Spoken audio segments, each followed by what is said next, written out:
Hey YouTube, Electric Adventures here with a package in the mail from my good mate Toby at ColecoVision. Full of packing peanuts, so just give me a second.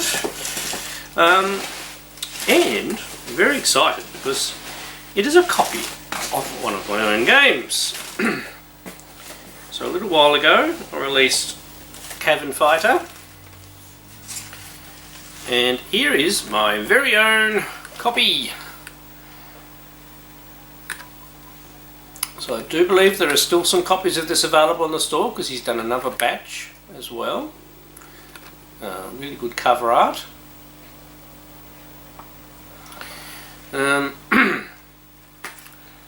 Obviously COVID didn't help get this out, so the game was actually finished in 2020. It wasn't physically released until 2022. Now inside we have a nice cartridge and there's a polystyrene packer in there as well, and we have the manual.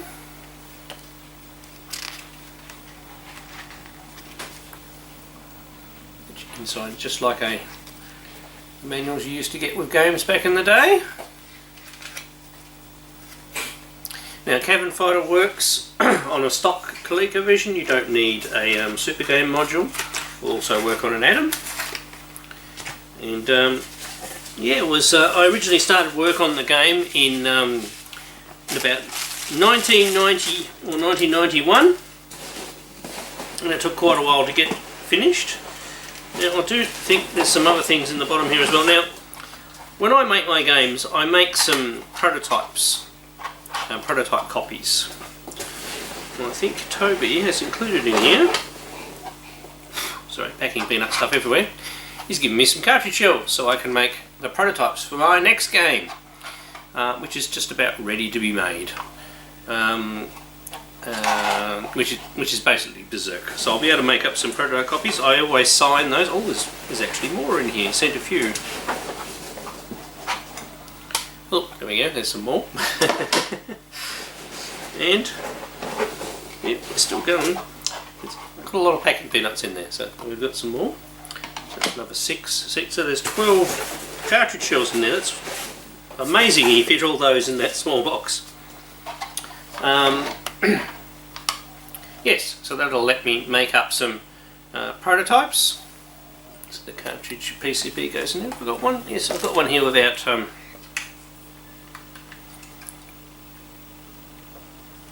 Oops, there we go.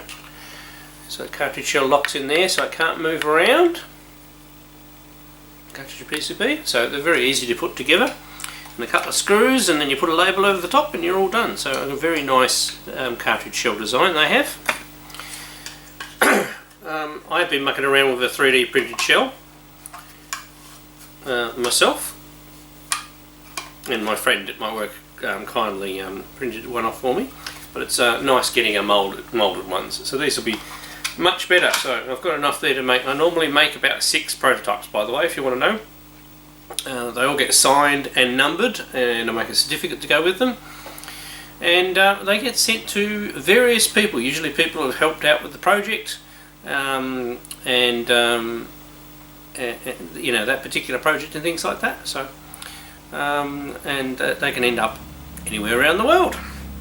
Alright, so to celebrate the release of my game, I suppose we'd better plug it into the Coleco and give it a go. Right, so here we go with Cavern Fighter. Obviously I've done a fairly extensive gameplay before, but I'll just thought I'd do a gameplay and talk. So Cavern Fighter, I had a fairly closely working version back in 1991. I was using my Spectravideo 738 Express as the development machine. Using Ed 80 and Gen 80 as the assembler. It was working reasonably well, didn't have any sound at all, and then I just simply moved on to other things, Atari STs and IBM PCs and things, and it never got finished.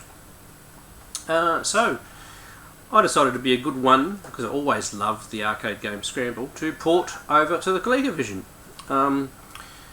Now, I did have some difficulties. I didn't think I could ever get it down to only use the 1K of RAM that the Coleco has. Obviously, even original Spectravideo has more than that. Because it does use a bit of RAM for the scrolling background and the detail that's in there. But I did eventually get it to work, which I'm very pleased with. Now, it has a couple of modes. You can easy, normal, and hard. So you can actually play through the levels 3 times until you get up to hard. It's possible to do that. And then it just stays on hard. You can have auto fire 1 button, which basically means you can use one fire button, hold it down, and every time you press it'll drop a bomb up to a limit of the 2 you have available. Or you can change it to manual 2 buttons, where the left button is fire front and the other button is drop the bombs. I'll leave it on auto fire.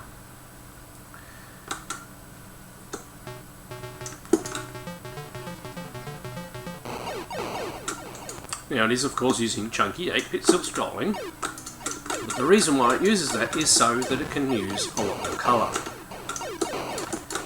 Because the graphics chip colour is based on, 8x1 pixel boundaries. And also,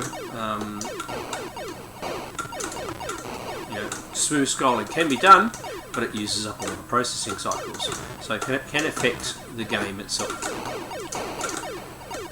But saying that, some people have done a very good job with getting quite good smooth scrolling screens of late on the system. So obviously you've got to keep your fuel going in. The bar at the top decreases all the time, decreases faster in the when we go up a hardness level. Oops. Oh, I ran into the first UFO. It's a bit embarrassing.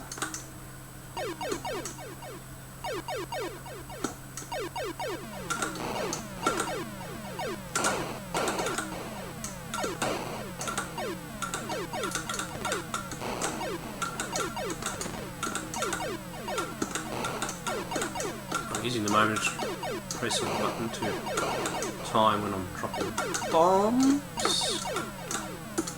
because we do need fuel.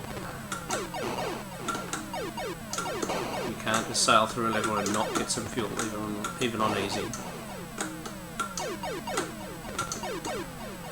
Now, one of the limitations that I had to deal with, obviously the sound chip on the Coleco is a little bit more simple than the MSX and Spectravideo, but it is capable of quite decent sound effects and things when driven. And regardless of what you do, playing sound requires memory. So one thing that had to go in my quest to get this working on the system, I was almost at the end of the level by the way, was some of the sound buffers. So, which means that I can't have as many simultaneous sounds going and be looked after. So we have our shooting sound, which is using one of the channels, and probably what we're missing is the bomb drop whistling sound, and I think the explosion sound effects ended up being a little bit more clipped. Had to clip them a bit shorter because we've only a certain number of buffers. You wouldn't get to hear enough of the sounds. As I said, the chip is perfectly capable of playing 3 different independent channels. I shouldn't be speaking too much. Until I get past the UFOs.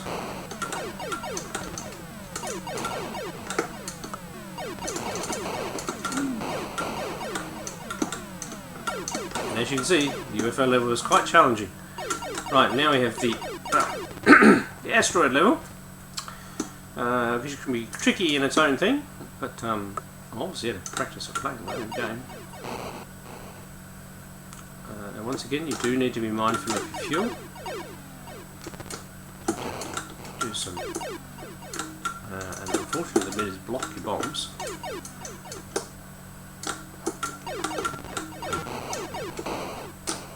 Oh, didn't quite make it. Dear me. I better be very careful now, hadn't I?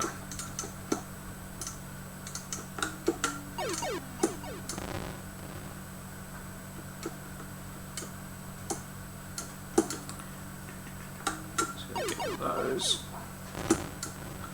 Best is not to go too low for too long, so you've got as much time as possible to dodge the asteroids. And remember, we are on easy at the moment, so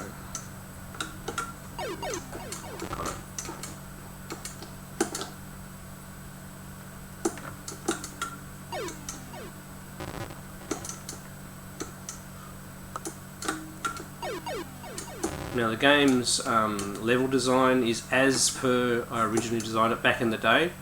The only slight change that got made while we're doing the testing, there's a bit in the next cavern section that was deemed near impossible unless you were a absolute game ninja. So we did, I think we moved one block just to make one of the corners easier. So this is the open top part of the maze.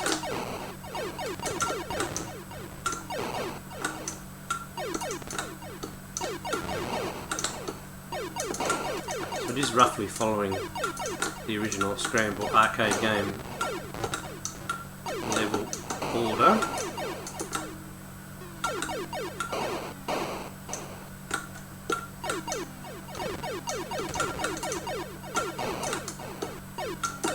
Concentrating fuel and not getting killed.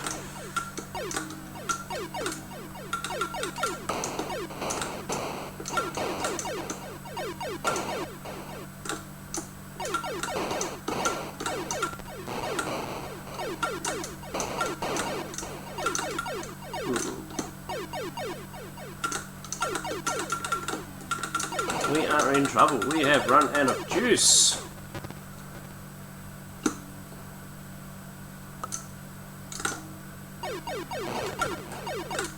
Shouldn't have lost so many lives in that UFO section, eh?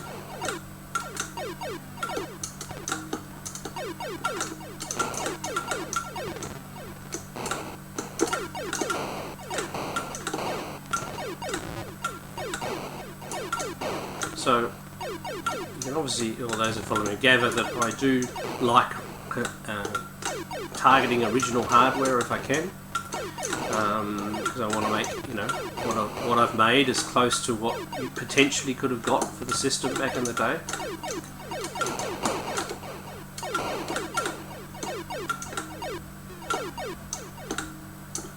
And this game really is, you know, my tribute to one of my favourite arcade games.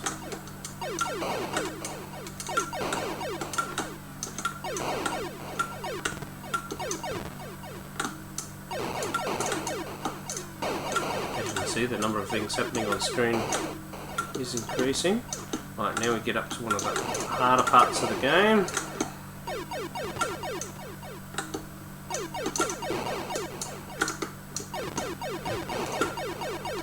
Oh, I just missed that corner.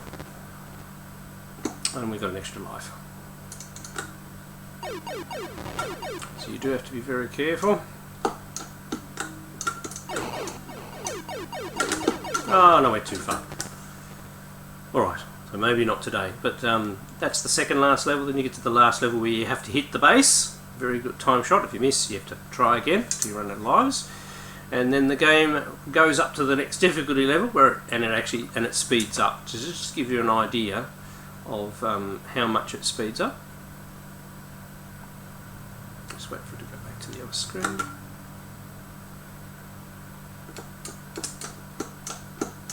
Go up to hard and we'll just start.